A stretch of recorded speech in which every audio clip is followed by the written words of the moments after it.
9 months in space? Yeah, that sounds like 9 months of literal hell, which wasn't the plan. Sunita Williams and Butch Wilmore were supposed to be back on Earth 9 months ago, waving at cameras and heading home. Instead, they got stuck in a spaceship that decided not to cooperate. What was meant to be a quick trip turned into a long, unexpected stay, and they could do nothing but hurry up and wait while NASA tried to fix the mess. NASA and Boeing have been working non-stop trying to figure out what went wrong. First a helium leak, then thrusters that didn't want to work. Next you're gonna tell me the ship gained consciousness and realized the human race is the parasite of Earth. Every time they thought they had it sorted out, something else popped up. Williams and Wilmore had no choice but to sit tight while the experts kept testing and fixing. People kept asking when they'd finally be back, but for months, there was no straightforward answer. Now, after all the delays, it's finally happening. The astronauts strap in, ready to leave the space station behind. NASA teams are glued to their screens, tracking every little detail. One wrong move and things could go south fast. Was their ride home smooth, or was there more trouble waiting for them? And I'm a huge space nut myself, so go ahead and subscribe and comment, and we're gonna geek out together because this one's gonna be exciting.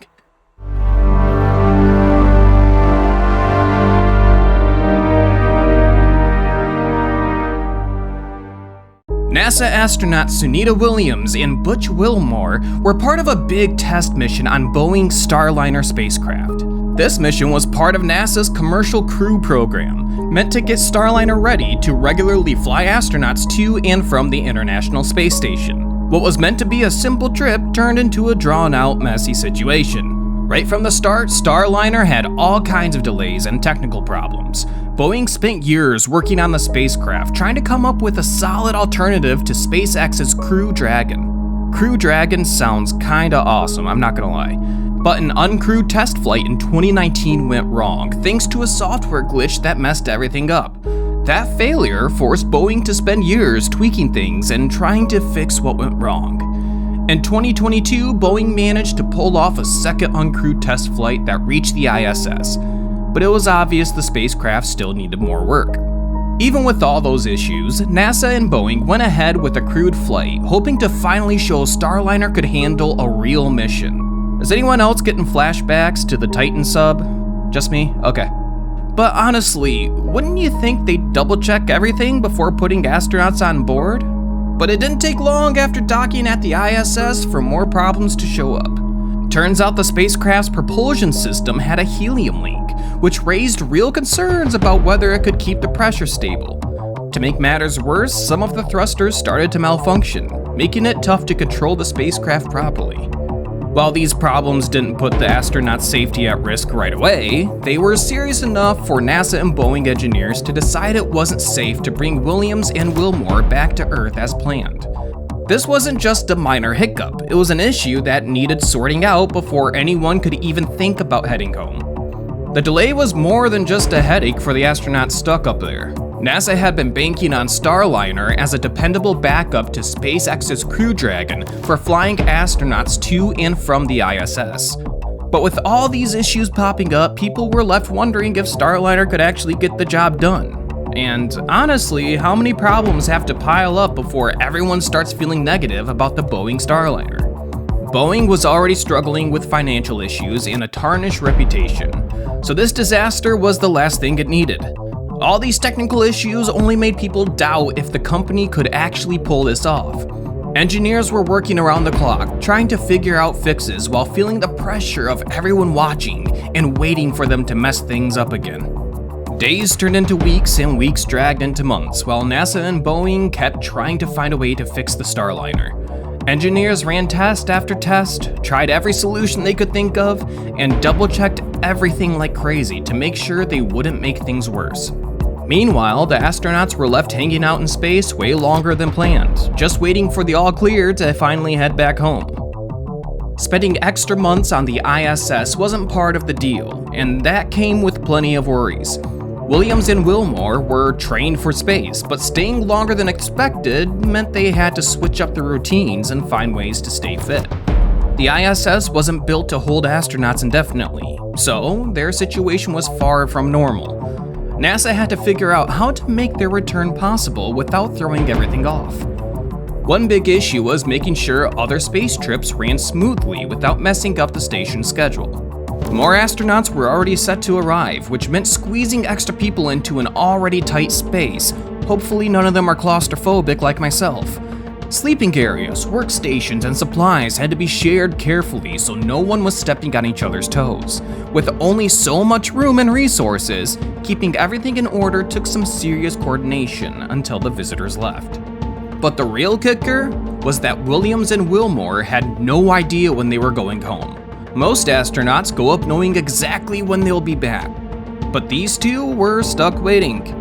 God, can you just imagine sitting up there, watching the crews come and go, with no clue when it's going to be your turn? Again, sounds like literal hell. A situation like that can play with your head, but they leaned on NASA's support team and their families to stay sane.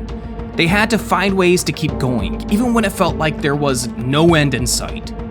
Keeping busy was the only way to make it bearable. They kept running experiments, helping with maintenance, and made sure to exercise every day so they didn't lose fitness in zero gravity. Which is actually true. People that are in space for too long, their muscles start deteriorating because they don't have the resistance of gravity to keep their strength.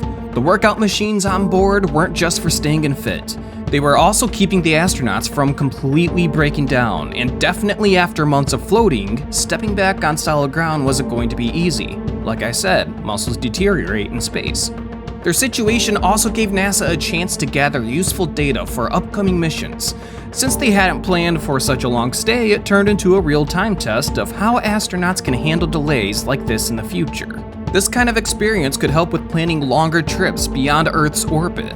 What started as an unplanned problem became a rare look at how people hold up in space for extended periods. After months of sorting things out, NASA and Boeing finally had a plan. Given the risks associated with the compromised Starliner, NASA made the decision to return the spacecraft to Earth without crew in September 2024. This uncrewed return allowed NASA and Boeing to gather essential data on the spacecraft's performance while ensuring the safety of the astronauts. To bring Williams and Wilmore back, NASA coordinated with SpaceX to utilize their Crew Dragon capsule. The Crew 9 mission facilitated the return of the stranded astronauts. Crew Dragon 9, which launched on September 29, 2024, has been docked at the ISS since. But bringing them home earlier would have left only one US astronaut on the space station, limiting research and emergency response.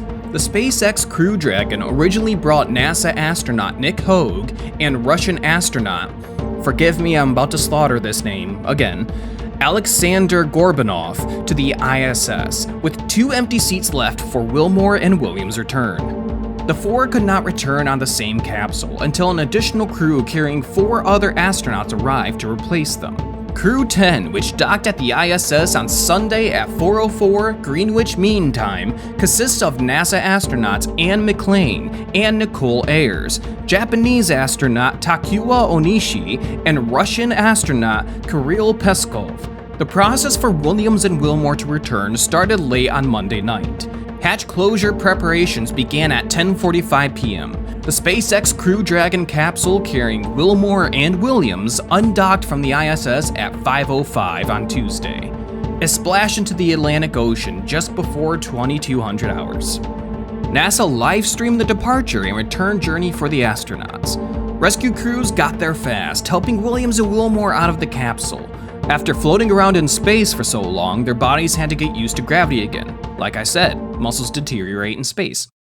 Dressed in re-entry suits, boots, and helmets, the astronauts were seen earlier on NASA's live footage laughing, hugging, and posing for photos. SpaceX's Crew Dragon has been flying without major problems, so I wonder if Boeing's spacecraft is worth the hassle. But NASA likes having more than one ride to space, so they won't be stuck with just one option. If Boeing can get Starliner running right, it could still be useful as backup. Well, this seems like a rise and fall and a rise again story. do you get it? Because they're going back up in space, they rise. Anyway, you know the saying.